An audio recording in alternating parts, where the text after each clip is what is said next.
Assalamu alaikum class. I hope all of you are doing well. This is a review lecture of our experiment number 2, which is study of thyristor firing circuit and isolation. আমরা জানি যে একটা thyristor আসলে তখনই conduct করবে যখন আসলে তার দুটো প্রিরিকুইজিট আমি ফুলফিল করতে পারবো। সেই দুটো প্রিরিকুইজিট কি? এক নম্বর হচ্ছে থাইরিস্টরটাকে ফরওয়ার্ড বায়াসিংয়ে রাখতে হবে। দুই, থাইরিস্টরটাকে ফরওয়ার্ড বায়াসিংয়ে রেখে তার গেটে অ্যাপ্রোপ্রিয়েট পালস দিয়ে ট্রিগার করতে হবে বা ফায়ার করতে হবে। এই যে যখন আমরা তার গেটে পালস দিয়ে ট্রিগার করব বা ফায়ার করব, এর জন্য আমার অ্যাডিশনাল আরেকটা সার্কিট লাগে, যেটাকে আমরা বলি ট্রিগারিং সার্কিট বা ফায়ারিং সার্কিট। এই ট্রিগারিং সার্কিট বা ফায়ারিং সার্কিট হিসাবে অনেক সার্কিটে আমরা ইউজ করতে পারি। একটা সিম্পল ভোল্টেজ ডিভাইডার সার্কিটকেও আমরা আসলে ফায়ারিং সার্কিট হিসাবে ইউজ করতে পারি। বাট আমাদের ভোল্টেজ ডিভাইডার সার্কিটগুলোর কিছু ড্রব্যাক থাকার কারণে এই সার্কিটগুলোকে আমরা আসলে ট্রিগারিং পারপাসে সার্কিটে ইন্টিগ্রেট করতে পারি না, মেইন সার্কিটে ইন্টিগ্রেট করতে পারি না। সেই ড্রব্যাকগুলো কী কী? এক নম্বর ড্রব্যাক হচ্ছে সেটা হচ্ছে যে আসলে আমাদের আমাদের মানে থাইরিস্টরটা সার্কিটে ইন্টিগ্রেট করার মেইন যেই রিজন, সেই রিজনটা হচ্ছে আসলে প্রপার কন্ট্রোল করা। আমি যদি রেকটিফিকেশন করতে চাই বা আমি যদি এসি ভোল্টেজ কন্ট্রোল করতে চাই, আমি যাই করতে চাই না কেন, থাইরিস্টর সার্কিট ইন্টিগ্রেট করার আমার মেইন টার্গেটই হচ্ছে আসলে আমার যাতে কন্ট্রোলটা প্রপার ওয়েতে থাকে বা আমার হাতে আসলে ফুল কন্ট্রোলটা থাকে। এখন এই যে কন্ট্রোলটা আমি যখন এক্সিকিউট করতে চাই, সেটা আসলে আমি অ্যাচিভ করি ডিলে অ্যাঙ্গেল অ্যাডজাস্ট করে। তার মানে ডিলে অ্যাঙ্গেল অ্যাডজাস্টমেন্টের সাথে, যেটাকে আমরা আলফা বলি, এই আলফার অ্যাডজাস্টমেন্টের সাথে হচ্ছে আমাদের এই কন্ট্রোলিংটা আসলে কোন লেভেলে হবে সেটা আসলে ডিপেন্ড করে। তো এখন এই সিম্পল ভোল্টেজ ডিভাইডার সার্কিটগুলো দিয়ে এই ডিলে অ্যাঙ্গেলটা এফিশিয়েন্টলি অ্যাডজাস্ট করা যায় না, এটা একটা ইস্যু। দুই, ভোল্টেজ ডিভাইডার সার্কিটগুলোতে রেজিস্ট্যান্স থাকে, অনেক প্যাসিভ এলিমেন্ট থাকে যাদের আবার টেম্পারেচারের সাথে রিলেশন থাকে। এই টেম্পারেচার যদি ভ্যারি হয়ে যায়, তাহলে এদের রিলেশনের মানে এদের যেই, আমি যদি রেজিস্ট্যান্সের কথাই বলি, রেজিস্টিভিটি প্রপার্টি যেটা, সেটাও আসলে টাইমের সাথে সাথে ভ্যারি হয়ে যাবে। ফলে আমি যখন আসলে আমার সার্কিটে এদেরকে বসালাম, যে এদের কাছ থেকে একটা ডিজায়ার্ড ট্রিগার পালস বা ফায়ারিং পালস পাওয়ার জন্য, সেটা যদি টাইমের সাথে সাথে চেঞ্জ হয়ে যায়, যেটা আসলে আমার জন্য আননোন, তাহলে আমি কিন্তু প্রপার কন্ট্রোল অ্যাচিভ করতে পারবো না। তো এই ধরনের ড্রব্যাকস থাকার কারণে আসলে সিম্পল ভোল্টেজ ডিভাইডার সার্কিটগুলোকে আমরা ফায়ারিং সার্কিট হিসেবে বা ট্রিগারিং সার্কিট হিসেবে আসলে ইন্টিগ্রেট করতে পারি না। আমরা যখন আসলে এক্সপেরিমেন্টটা করেছিলাম ল্যাবে, তখন আপনারা সবাই জানেন যে আমরা ট্রিগারিং ডিভাইস হিসেবে ইউজ করেছিলাম হচ্ছে ইউজিটি। আমাদের আরও অনেক ট্রিগারিং ডিভাইস আছে, যেমন পিইউটি বা শকলে ডায়োড বা এসবিএ, সিলিকন বাইলেটারাল সুইচ, এই ধরনের আরও অনেক ট্রিগারিং ডিভাইস আমাদের আছে আর কি। তো আজকে আমরা এই ল্যাবটা যেহেতু আমাদের রিভিউ ল্যাব, আমরা যেই এক্সপেরিমেন্টটা করেছিলাম, এক্সপেরিমেন্টে আমরা আসলে ইউজিটিকেই ট্রিগারিং ডিভাইস হিসেবে ইউজ করেছিলাম। তো সেটারই আমরা একটা শর্ট রিভিউ দেওয়ার চেষ্টা করবো আর কি। আচ্ছা, তো আমরা একটু দেখি যে আসলে ইউজিটি কীভাবে ট্রিগারিং ডিভাইস হিসাবে আসলে অপারেট করে, বা এর সার্কিট ডায়াগ্রাম থেকে, এর অপারেটিং প্রিন্সিপাল থেকে আসলে আমরা দেখি যে কীভাবে আসলে সে পালস জেনারেট করে।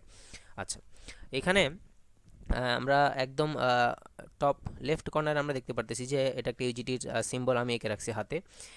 এর তিনটা টার্মিনাল, একটা হচ্ছে এমিটার, একটা হচ্ছে বেস 2 আর একটা হচ্ছে বেস 1। এবং UJT is basically a P N junction, যেখানে পি রিজিয়নটা হচ্ছে হেভিলি ডোপড এবং এন রিজিয়নটা হচ্ছে লাইটলি ডোপড। এবং আরেকটু যদি আমরা একটু ভালো করে খেয়াল করে দেখি, আমি ইন্টেনশনালি পি রিজিয়নটা বি2 এর খুব কাছাকাছি রাখছি এবং বি1 থেকে মোটামুটি একটা সিগনিফিকেন্ট ডিস্টেন্স হচ্ছে তাকে ড্র করেছি।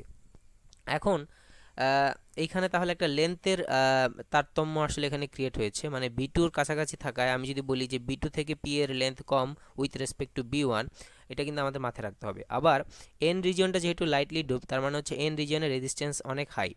এখানে যখন আমি পি রিজিয়নটা ডোপ করেছি, তখন আসলে এই এন রিজিয়নের রেজিস্ট্যান্সটা দুই ভাগ হয়ে গেছে বেসড অন দ্য লেন্থ। মানে পি থেকে বি2-র মাঝখানে একটা রেজিস্ট্যান্স, যেটাকে আমরা বলতেছি আসলে আর বি2, এবং পি থেকে বি ওয়ানের মাঝখানে আরেকটা রেজিস্ট্যান্স, যেটাকে আমি আসলে বলতেছি আসলে বি ওয়ান আর বি ওয়ান। এবং যেহেতু এই পি থেকে বি ওয়ানের লেন্থটা আসলে বেশি, তার মানে এখানকার রেজিস্ট্যান্সটা হবে বেশি with respect to R B two. এই আর বি ওয়ান এবং আর বি টুকে আমরা বলতে পারি হচ্ছে ইন্টারনাল ডাইনামিক রেজিস্ট্যান্স, যার মধ্যে আর বি ওয়ানের ভ্যালুটা আর বি টু এর চেয়ে বড় এবং আর বি ওয়ান এই রেজিস্ট্যান্সটা হচ্ছে ভ্যারিয়েবল। এবং আরেকটা ইম্পর্টেন্ট জিনিস যেটা, সেটা হচ্ছে ইউজিটি একটা নেগেটিভ রেজিস্ট্যান্স ডিভাইস। এই নেগেটিভ রেজিস্ট্যান্স কথাটা যখন আমি বলতেছি, তখন আসলে আমি এটাও বলে দিব যে আসলে কীভাবে নেগেটিভ রেজিস্ট্যান্স ইফেক্টটা ঘটে।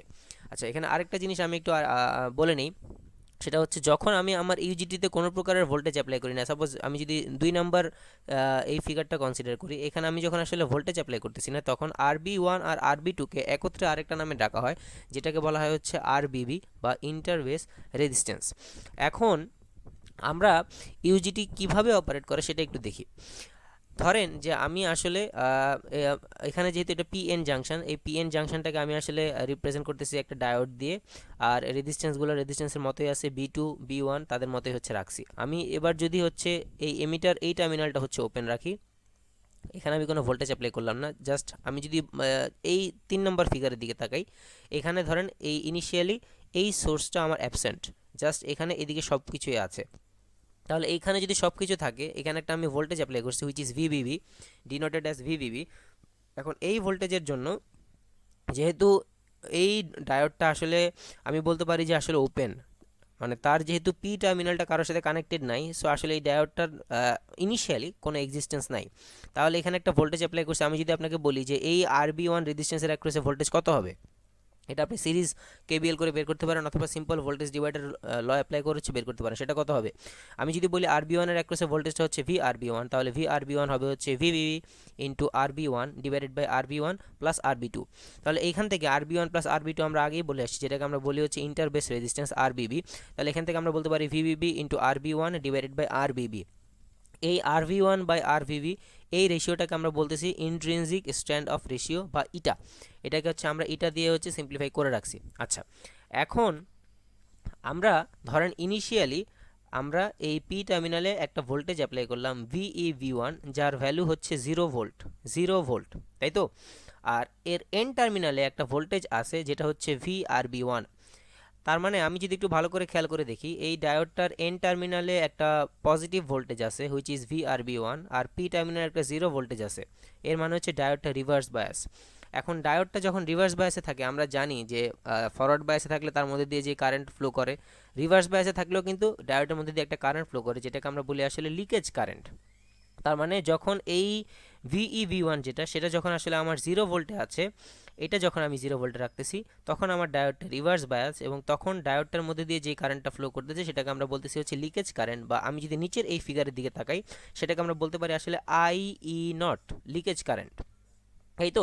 আচ্ছা, এবারে আমি এই ভোল্টেজটাকে যত বাড়াবো, VE মানে 0 ভোল্টেজ থেকে হচ্ছে এটাকে যত বাড়াবো, তত কি হবে, তত হচ্ছে আমার এই লিকেজ কারেন্টের পরিমাণটা কমতে থাকবে। আমরা যদি এই নিচের ফিগারটার দিকে তাকাই, এখানে আমার এক্স অ্যাক্সিস বা হরাইজন্টাল অ্যাক্সিসটা হচ্ছে কারেন্টের অ্যাক্সিস, এবং ভার্টিক্যাল অ্যাক্সিসটা হচ্ছে ভোল্টেজের অ্যাক্সিস। যখন কোনো আমার ভোল্টেজ যখন হচ্ছে আমার 0 ছিল, তখন আমার লিকেজ কারেন্ট কি ছিল? IE0।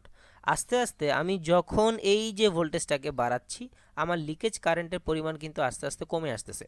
ব্যাপারটা কিন্তু আমরা এভাবে দেখতে পারি যে আমার যদি এইটা হয় আমার ভোল্টেজটা যখন 0 ছিল, এই VEV1 বা VE যাই বলি না কেন, আমি এই ভোল্টেজটা যখন আমার 0 ছিল, তখন আমার লিকেজ কারেন্ট ছিল হচ্ছে, তার ম্যাগনিটিউড ছিল হচ্ছে এইটুক পরিমাণে। আস্তে আস্তে যখন আমি 0 থেকে এই ভোল্টেজটাকে বাড়াচ্ছি, তখন এই লিকেজ কারেন্টের পরিমাণটা হচ্ছে কমতেছে, এবং কোনো একটা পার্টিকুলার ভোল্টেজের জন্য এই লিকেজ কারেন্টের ভ্যালুটা হয়ে গেছে হচ্ছে 0। সেই পার্টিকুলার ভোল্টেজটা কত? এইখানে এন টার্মিনালে ভোল্টেজ হচ্ছে VRB1, সো পি টার্মিনালের ভোল্টেজ যদি হয় হচ্ছে আমার VRB1, তাহলে দুটো টার্মিনালের পোটেনশিয়াল যদি সেম হয়, তাদের মাঝখানে কোনো পোটেনশিয়াল ডিফারেন্স থাকবে না, আর পোটেনশিয়াল ডিফারেন্স না থাকলে সেখানে কোনো কারেন্টও আসলে ফ্লো করবে না। তার মানে যখন আমার VEB1 is equal two VRB1 হবে বা ইটা VVB হবে, তখন হচ্ছে আমার এই ডায়োডের 2 পয়েন্টের পোটেনশিয়াল সমান, এবং ডায়োডের মধ্যে দিয়ে কোনো কারেন্ট ফ্লো করবে না, লিকেজ কারেন্ট ফ্লো করবে না, ফরওয়ার্ড কারেন্ট ফ্লো করবে না। তাহলে এই অবস্থায় তার মধ্যে দিয়ে কারেন্ট ফ্লো 0। আচ্ছা, এবার আমি যদি ইউজিডিটাকে কন্ডাকশন মোডে নিতে চাই, তাহলে আমার কি করতে হবে? এই ডায়োডের তো একটা থ্রেশহোল্ড ভোল্টেজ আছে। আমি ধরে নিলাম যদি সিলিকন ডায়োড হয় তাহলে সেটার জন্য 0.7, জার্মেনিয়াম হলে 0.3, এরকম করে আমার একটা থ্রেশহোল্ড ভোল্টেজ আছে যেটাকে হচ্ছে আমার দিতে হবে, তার পি টার্মিনালে হচ্ছে দিতে হবে। তার মানে আমি যদি ধরে নিই যে আসলে এই ডায়োডটাকে অন করার জন্য তার যে থ্রেশহোল্ড ভ্যালু সেটা হচ্ছে VPN, তাহলে আমার কি করতে হবে? আমার এই পি টার্মিনালে এন টার্মিনালের যেই বাধা প্লাস ডায়োডের যেই বাধা, এই দুইটা বাধার ইকুইভ্যালেন্ট একটা ভোল্টেজ এখানে অ্যাপ্লাই করতে হবে। তা আমি তাহলে বলতে পারি যে যখন আমার VEV1 is equal two VPN plus VRB1 হবে, তখনই আমার এই ডায়োডটা হচ্ছে ফরওয়ার্ড বায়াস হবে। আমি এখানে সেটাই লিখে রাখছি যে যখন আমার VEV1 is equal two VPN plus VRB1 হবে, বা এই ফিগারও দেখতে পারতেছি, তখন আমার ডায়োডটা ফরওয়ার্ড বায়াস হবে, এবং তখন আসলে VEV1 এর যেই ভ্যালু, সেই ভ্যালুটাকে আমরা বলি আসলে VP বা পিক পয়েন্ট ভোল্টেজ। আমি আবারও বলতেছি, যখন যেই ভোল্টেজের জন্য আমার আসলে ইউজিডিটা অন হবে সেই ভোল্টেজটাকে আমরা বলতে পারি আসলে পিক পয়েন্ট ভোল্টেজ বা ভিপি। এখন যখন আমি আসলে এই ভিই ভি1কে ইজ ইকুয়াল টু ভিপি করছি, তখন কি হবে, আমার তো হচ্ছে এই পিএন জাংশনটা ফরওয়ার্ড বায়াস হবে, এবং আমি বলছিলাম যে আমাদের পি রিজিয়নটা হেভিলি ডোপড আর এন রিজিয়নটা হচ্ছে লাইটলি ডোপড। তার মানে আসলে কি হবে, এখান থেকে যখন এই ফোর্স আসবে, পি রিজিয়নের মধ্যে কি ছিল, প্রচুর পরিমাণে হোল ছিল, মেজরিটি ক্যারিয়ার। এই হোলগুলো এই এন রিজিয়নের মধ্যে আসলে ফ্লো করা শুরু করবে এবং তারা বি2-র দিকেও যাবে, বি1-এর দিকেও যাবে। এখন হোল যখন বি2-র দিকে যাওয়া শুরু করবে, একটু ভালো করে খেয়াল করে দেখি, এই বি2-র সাথে আবার কানেক্টেড হচ্ছে আমি যেই ভোল্টেজটা দিছি তার পজিটিভ প্লেট। তার মানে হোলও হচ্ছে আমার এটা কি বলবো, পজিটিভ চার্জ, আর এখানে এটা হচ্ছে আমার পজিটিভ প্লেট।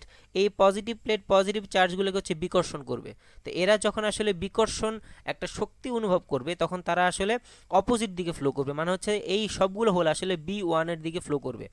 তার মানে আমার যখন হচ্ছে এই পিএন জাংশনটা ফরওয়ার্ড ব্যাস হচ্ছে, আমার হোলের ফ্লো স্টাবলিশ হয়েছে, হোল আমার বি2-র দিকেও যাওয়ার একটা টেন্ডেন্সি ডেভেলপ করতে চাবে, বাট আমার এই ভোল্টেজ সোর্সের পজিটিভ প্লেট সেই টেন্ডেন্সিটাকে আসলে বিকর্ষণ করে। তো সেই বিকর্ষণের কারণে তারা আসলে বি2-র দিকে যায় না, তারা সবাই আসলে বি1-এর দিকে ফ্লো করে। এখন তার মানে হচ্ছে এমিটার থেকে বি1-এর দিকে huge amount of hole flow করতেছে, এবং আমরা এটাও জানি যে আসলে বেসিক্যালি হোলের ফ্লোটাই হচ্ছে আমাদের কারেন্ট। তার মানে আমি আসলে বলতে পারি, যখন আমার এই ডায়োডটা অন হচ্ছে, তখন এমিটার থেকে বি1-এ প্রচুর পরিমাণে আসলে হোল ফ্লো করা শুরু করে। আমি একটু আগে যেটা বলেছিলাম যে ইউজিটি হচ্ছে একটা নেগেটিভ রেজিস্ট্যান্স ডিভাইস, এই নেগেটিভ রেজিস্ট্যান্সের ঘটনাটা এখনই ঘটে। যখন এখানের কারেন্টের ফ্লো হচ্ছে এস্টাবলিশ ঘটে, তখন আসলে এই রেজিস্ট্যান্সটা কমতে থাকে, এই আরবি1 রেজিস্ট্যান্সটা হচ্ছে কমতে থাকে। এই আরবি1 রেজিস্ট্যান্সটা যখন আসলে কমতে থাকে, তখন আসলে ভি আরবি1ও কমতে থাকে, এবং ভি আরবি1 যখন আসলে কমতে থাকে, তাহলে আমি যদি বলি যে আসলে এই ইকুয়েশনে আমার একটা হচ্ছে ভিপিএন হুইচ ইজ কনস্ট্যান্ট, আর একটা হচ্ছে ভি আরবি1 যেটা আসলে আমার কমতেছে, তাহলে আমার যদি ওভারঅল এইটা কমে যায়, আমার ভিই ভি1ও আসলে কমতে থাকবে। সিমিলারলি এই ফিগারে আমরা দেখতে পাচ্ছি যে আসলে আমাদের ভিই ভি1টা পিক পয়েন্ট থেকে কমা শুরু করছে, মানে আমার যখন একবার কারেন্ট ফ্লো এস্টাবলিশ হয়েছে, তখন আমার এই রেজিস্ট্যান্সের ভ্যালু কমা শুরু করছে। এই রেজিস্ট্যান্সের ভ্যালু কমার কারণে তার অ্যাক্রসে যে ভোল্টেজ ড্রপ যেটা ভি আরবি1 সেটাও আসলে কমতেছে, এবং এই ভি আরবি1 এর সাথে যেহেতু এই ভিই ভি1 রিলেটেড, সো এটা যেহেতু কমে যাচ্ছে, আমার এই ভিই ভি1ও কমে যাচ্ছে। কমতে কমতে কোনো একটা পার্টিকুলার ভ্যালুতে যখন সে চলে আসে, তখন আমার ইউজিডিটা হচ্ছে অফ হয়ে যাচ্ছে। সেই পার্টিকুলার ভ্যালুটাকে আমরা বলতেছি হচ্ছে valley point voltage. Say on হচ্ছে পিক পয়েন্ট ভোল্টেজে গিয়ে, আর সে অফ হচ্ছে ভ্যালি পয়েন্ট ভোল্টেজে গিয়ে। যখন সে ভ্যালি পয়েন্ট ভোল্টেজে রিচ করে, তখন আসলে আমার ইউজিডিটা অফ হয়ে যাচ্ছে। তো এর আমরা এইখানে আসলে তিনটা রিজন দেখাচ্ছি। একটা হচ্ছে কাট অফ রিজন আমি কীভাবে বলতেছি, বিকজ আমি তো আসলে ইউজিডিটাকে অন করি নাই, তো অন না হওয়ার আগ পর্যন্ত সে যে রিজনে থাকতেছে সেটাকে আমি বলতেছি আসলে কাট অফ রিজন। পিক পয়েন্টে গেলেই আসলে, বা পিক পয়েন্ট ভোল্টেজে গেলেই আসলে সে অন হচ্ছে, তো এই পয়েন্টের আগ পর্যন্ত সে অফ থাকতেছে বলে সেটাকে আমি বলতেছি কাট অফ রিজন। এবং এই পয়েন্টটা এটা হচ্ছে আমাদের জন্য ডিজায়ার্ড রিজিয়ন, যেখানে আসলে আমরা তাকে অপারেট করাবো, নেগেটিভ রেজিস্ট্যান্স রিজিয়ন। তো আমরা আমাদের ল্যাবে যে এক্সপেরিমেন্টাল সার্কিটটা করেছিলাম, সেই সার্কিটটা ছিল হচ্ছে এরকম, যেখানে হচ্ছে এখানে ছিল আমাদের 220 ভোল্ট, এটাকে আমরা হচ্ছে স্টেপ ডাউন করে নিয়েছিলাম। করার পরে আমরা বিভিন্ন পয়েন্ট হচ্ছে আউটপুট দেখছিলাম, যেটা হচ্ছে আমি এখানে সার্কেল করে রাখছি, VA point, VE point, VV, VC, তারপর হচ্ছে ভিডি। আচ্ছা, এইখানে আমরা যদি একটু ভালো করে খেয়াল করে দেখি, আমরা 220 ভোল্টকে এখানে প্রথমে হচ্ছে স্টেপ ডাউন করছি, সাপোজ এখানে হয়তো 12 ভোল্ট ছিল, তো 12 ভোল্টকে যদি আমি একটা ডায়োড দিয়ে রেকটিফাই করি, এখানে শুধুমাত্র পজিটিভ হাফ সাইকেলটা আসবে। সেই পজিটিভ হাফ সাইকেলের জন্য যেটা হবে যে আমার যখন এখানে শুধুমাত্র একটা হাফ সাইকেল প্রেজেন্ট থাকবে, তখন আমার এই পথ দিয়ে হচ্ছে আমার এই ক্যাপাসিটরটা হচ্ছে চার্জ হবে। যতক্ষণ পর্যন্ত পজিটিভ হাফ সাইকেলের ডিউরেশন থাকবে, ততক্ষণ পর্যন্ত ক্যাপাসিটরটা চার্জ হবে না কি হবে সেটা আসলে আমার দেখতে হবে। ধরেন আমার এখানে পজিটিভ হাফ সাইকেলটা চলে আসছে, আমার এই ক্যাপাসিটর চার্জ হওয়া শুরু করলো। এখন ক্যাপাসিটর চার্জ হতে হতে কোনো একটা পার্টিকুলার ভ্যালুতে যখন সে রিচ করবে, তখন ক্যাপাসিটর আবার ডিসচার্জ হওয়া শুরু করবে। কোন পার্টিকুলার ভ্যালু আপনি একটু ভালো করে খেয়াল করে দেখবেন যে এই ক্যাপাসিটরটার সাথে আমাদের আমি যদি এখানে দেখাই যে এই ক্যাপাসিটরটার সাথে আমার আসলে ইউজিটি লিঙ্কড। সো আমার ক্যাপাসিটর চার্জ হওয়া শুরু করতেছে, সেই ক্যাপাসিটরের চার্জের পোটেনশিয়াল যদি আমার ইউজিটির পিক পয়েন্টের পোটেনশিয়ালের সমান হয়, তাহলে আসলে কি হবে, ইউজিটি তো অন হয়ে যাবে। আমি তাহলে আমার ইউজিটি যখন আসলে আমার অন হয়ে যাবে, তখন আসলে ক্যাপাসিটর তো আর চার্জ হবে না, তখন ক্যাপাসিটর তার যেই চার্জ সে স্টোর করেছিল পিক পয়েন্টে পৌঁছানোর আগ পর্যন্ত, সেই চার্জটাকে সে আসলে ডিসচার্জ করে দিবে এই পথে। আমাদের হচ্ছে এই পাথে সে আসলে সেটাকে ডিসচার্জ করে দিবে। তার মানে সে ডিসচার্জ করবে আসলে 33 অ্যাক্রসে।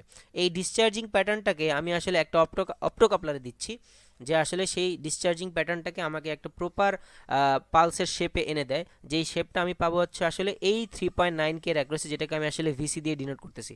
এই ট্রিগারিং পালসটাকে আসলে আমি তখন ইউজিটির থাইরিস্টারের গেটে হচ্ছে গেট পালস হিসেবে হচ্ছে অ্যাপ্লাই করবো, এবং আমার যেই হাফ ওয়েভ রেক্টিফিকেশন বা ফুল ওয়েভ রেক্টিফিকেশন যাই চাই না কেন আমরা আসলে সেখান থেকে এটা অ্যাচিভ করা